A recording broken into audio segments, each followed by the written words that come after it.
Agar mendan oddiy yashagan va yoki katta yashagan kishilarningki hayot haqiqatlaridan nimani his qilding deb so'rsanglar, bu taqdirningki hech qanday bir insonga barcha arzu armonlarga yetgandan keyin ondan o'lsan degan va'da qasamlarni anglab baxmagan bo'lg'achqa, oddiy ma'nilik bir parcha ruboiy orqali bu savolga javob tayyorladim.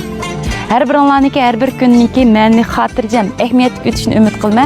Sizlar o'ylaganlaringlarni inkas rayoniga yozib qo'ysanglar bo'ldi. Undaq bo'lsa, ruboiyaga ketdik. Ko'pdir hayotning har xil siniqi. O'tanlari ko'p tugmas qiltiqi. Tirmishib armonga yetay deganda to'xtar insonning bir kun tiniqi. O'tiydi parvona